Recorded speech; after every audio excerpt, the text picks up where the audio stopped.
The topic variation of molar conductivity with dilution. Variation of molar conductivity with dilution. अब आप सोचोगे कि ma'am ये तो हमने डिस्कस कर लिया था पहले ही कि डाइल्यूट करने पे मोलर कंडक्टिविटी इंक्रीज ही होगा ऑलवेज, है ना। लेकिन यहाँ पे आपके लिए डिफरेंट क्या है, we are going to discuss for strong and weak electrolytes. हम दोनों का केस अलग अलग लेके करेंगे, दोनों में इंक्रीज ही करेगी, नो डाउट, ठीक है। डाइल्यूशन करने पे molar conductivity it always increases, लेकिन दोनों के केस में जो इंक्रीज आएगा वो सेम नहीं आएगा, दोनों के केस में जो रीजंस होंगे वो सेम नहीं होंगे। तो इसीलिए हम स्ट्रॉन्ग एंड वीक इलेक्ट्रोलाइट दोनों का डिस्कस कर रहे हैं, ठीक है। ओके, तो सबसे पहले बेटा हम डिस्कस करते हैं वीक का, क्योंकि वो जो है आपके लिए काफी इजी हो जाएगा। तो मैं यहाँ पे लिख रही हूँ वीक इलेक्ट्रोलाइट।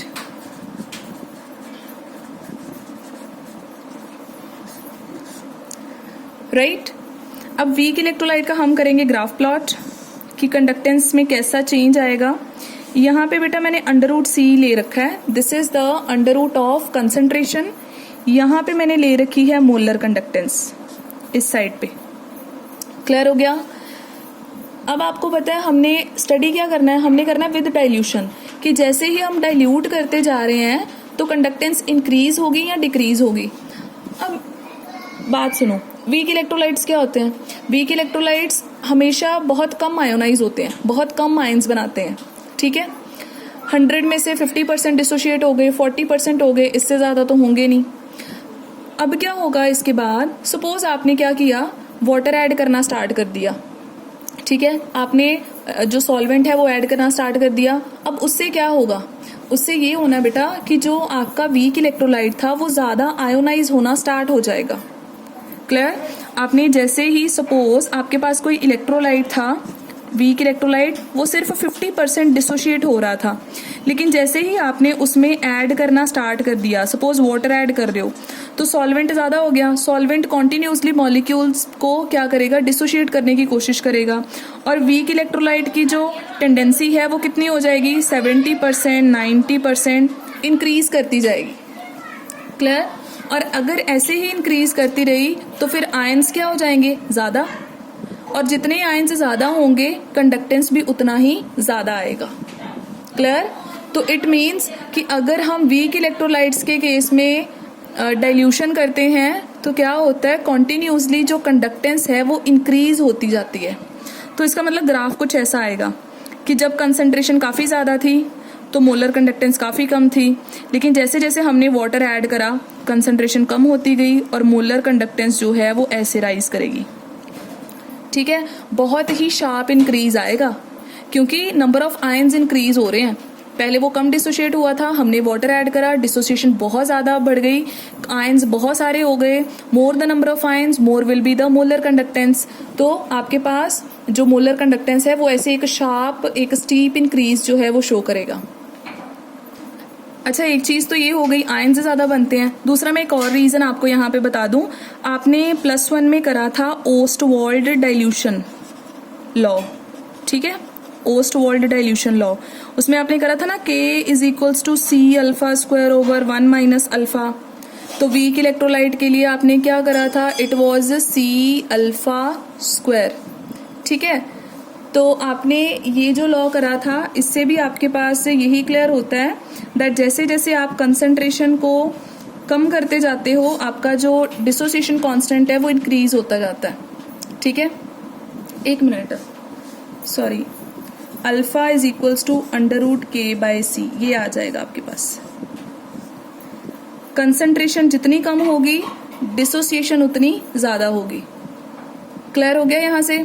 तो ओस्टवाल्ड डाइल्यूशन लॉ भी इस चीज को एक्सप्लेन करता है, राइट। तो अब बेटा हम बात करते हैं कि स्ट्रॉन्ग इलेक्ट्रोलाइट के केस में क्या होगा। तो अब रही बात स्ट्रॉन्ग इलेक्ट्रोलाइट की, करना तो इसने भी इंक्रीज है, राइट। लेकिन अब मेरे को ये बात बताओ कि स्ट्रॉन्ग इलेक्ट्रोलाइट क्या होता है, जो 100% डिसोशिएट हो जाता है ना। उसके ऑलरेडी आयंस जो हैं मैक्सिमम जितने बनने थे वो ऑलरेडी बन चुके हैं। अब आप चाहे जितना मर्जी उसमें वाटर ऐड कर लो, आयंस तो इंक्रीज होने नहीं वाले, तो फिर कंडक्टेंस क्यों इंक्रीज होगी, बताओ कोई। फोर्स ऑफ अट्रैक्शन कम हो जाएगी। स्ट्रॉन्ग इलेक्ट्रोलाइट का केस बेटा कुछ ऐसा है, इट ऑल्सो 100% जो है आयोनाइज हो जाता है। तो इसका मतलब आप जितनी मर्जी डाइल्यूशन कर लो, नंबर ऑफ आयंस जो हैं वो तो क्या रहने वाले हैं, दे विल रिमेन कांस्टेंट। ठीक है, नंबर ऑफ आयंस क्या रहेंगे आपके कांस्टेंट। तो फिर रीजन क्या था, अब एक्सपेरिमेंटल जो इसके रिजल्ट्स थे वो ये थे कि जब एक पर्टिकुलर कंसंट्रेशन पे चेक करा गया तो स्ट्रॉन्ग इलेक्ट्रोलाइट की कंडक्टेंस बहुत ज्यादा आती है। वीक की यहाँ पे आ रही थी ना, स्ट्रॉन्ग की वैसे ही ज्यादा आएगी क्योंकि उसके पास पहले ही बड़े आयंस होते हैं। लेकिन जैसे जैसे हमने डाइल्यूशन करी तो पहले हमें उम्मीद थी कि इसका इंक्रीज नहीं होना चाहिए, ये सेम ही रहेगा, लेकिन उसने ना एक थोड़ा सा जो हम कहते हैं ना इंक्रीज शो करा ऐसे करके। ठीक है, बहुत कम इंक्रीज आ रहा है बट इंक्रीज है। देन क्वेश्चन ये क्रिएट हुआ कि स्ट्रॉन्ग इलेक्ट्रोलाइट्स क्यों इंक्रीज कर रहे हैं। तो रीजन ये था कि स्ट्रॉन्ग इलेक्ट्रोलाइट के केस में जब आपने सपोज इतना रखा था वाटर, ठीक है, तो जो आयंस थे वो काफी क्या थे, पास में थे, राइट। लेकिन जैसे ही आपने उसमें वाटर कंटेंट को बढ़ा दिया, सपोज यहां तक फिल कर दिया, अब वही जो आयंस हैं वो थोड़े से डिस्टेंस पे चले जाएंगे, उनमें एक गैप आ जाएगा। अगर उनमें गैप आ जाएगा तो पॉजिटिव नेगेटिव आयंस एक दूसरे को अट्रैक्ट नहीं करेंगे, फोर्सेस ऑफ अट्रैक्शन काफी मिनिमाइज हो जाएंगी। और अगर वो एक दूसरे को अट्रैक्ट नहीं करेंगे तो दोनों आयंस क्या हो गए, फ्री। तो इजीली जो है करंट फ्लो करेगा, because both the ions are free to move and there is no force of attraction among the cations and anions. तो रीजन था सिर्फ फोर्स ऑफ अट्रैक्शन का। फोर्स ऑफ अट्रैक्शन जो थी बिटवीन द आयंस वो continuously क्या कर रही थी, डिक्रीज। और कुछ और बहुत फैक्टर्स हो सकते हैं, जैसे सॉल्यूशन की कंसंट्रेशन कम होने से वो विस्कोसिटी थोड़ी कम हो गई, इंटरनल फैक्टर्स हो सकते हैं। ठीक है, तो मेन रीजन ये था आपके पास, क्लियर हो गया यहाँ तक।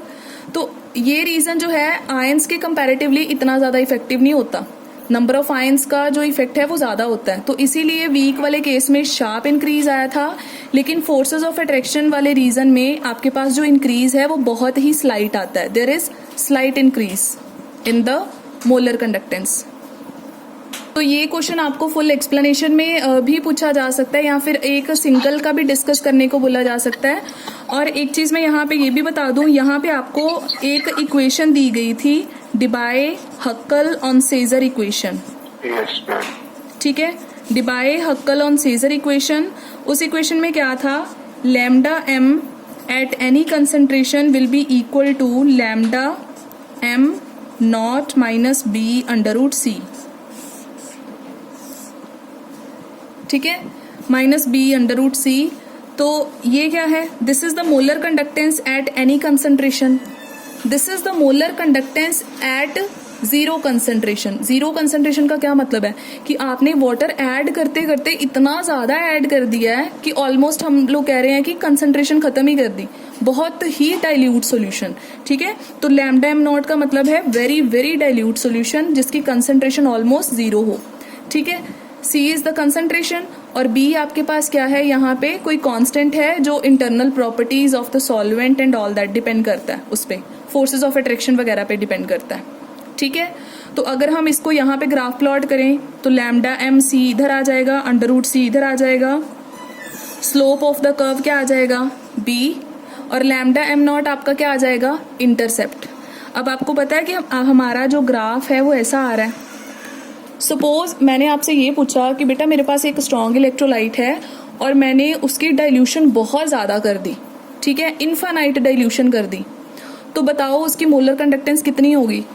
तो अब ये सिचुएशन रियलिटी में हमारे पास नहीं हम ला सकते, वाई, इनफाइनाइट डाइल्यूशन जो प्रैक्टिकली अचीव करना इतना ईजी नहीं है ना, जीरो कंसंट्रेशन अचीव करना, इसका मतलब हमें बहुत सारी डाइल्यूशन एक्सटेंड करनी पड़ेगी, ठीक है, टू मैक्सिमम एक्सटेंड। तो हम लोगों ने क्या किया, एक ग्राफ प्लॉट कर लिया, अलग अलग कंसंट्रेशन पे क्या वैल्यू आ रही थी लैम्डा एम की, ये वैल्यूज फाइंड आउट करके हमने क्या कर लिया, प्रैक्टिकली एक ग्राफ प्लॉट कर लिया। जब हमें पूछा गया जीरो कंसंट्रेशन पे, तो हमें पता है जीरो कंसंट्रेशन यहाँ पे है, हम क्या करेंगे, इस ग्राफ को एक्स्ट्रापोलेट कर देंगे। ये देखो, अगर मैं इसको यहाँ से ऐसे एक्स्ट्रापोलेट कर दूं तो ये क्या करेगा, यहाँ जाकर मीट कर जाएगा। तो यहाँ मीट करने का क्या मतलब है, दिस इज जीरो कंसंट्रेशन, और यहाँ पे जितनी भी कंडक्टेंस आएगी that will be the molar conductance at molar conductivity at infinite dilution. Clear हो गया। इनफाइनाइट डाइल्यूशन पे जाकर आपके पास मोलर कंडक्टेंस कितनी आएगी आप ग्राफिकली ही फाइंड कर सकते हो। आप थोड़े से एक दो ऑब्जर्वेशन लेके ग्राफ प्लॉट कर लो और बाकी एक्स्ट्रापोलेट करके जहां मीट करेगा वो आपकी मैक्सिमम जो है हो जाएगी। लेकिन अगर मैं आपसे पूछूं बेटा वीक इलेक्ट्रोलाइट का बताओ, आप बता सकते हो? आप नहीं बता पाओगे, क्योंकि वीक इलेक्ट्रोलाइट का स्ट्रेट लाइन ग्राफ है ही नहीं, ये ऐसे स्टीप इंक्रीज शो कर रहा है और ये कब जाके मीट करेगा, वी कांट से। तो हम इसको एक्स्ट्रापोलेट करके वीक इलेक्ट्रोलाइट की lambda m not, the molar conductivity at infinite dilution, ये हम नहीं निकाल सकते हैं, और इसको निकालने के लिए ही आपका नेक्स्ट टॉपिक आएगा। Hope the topic is clear.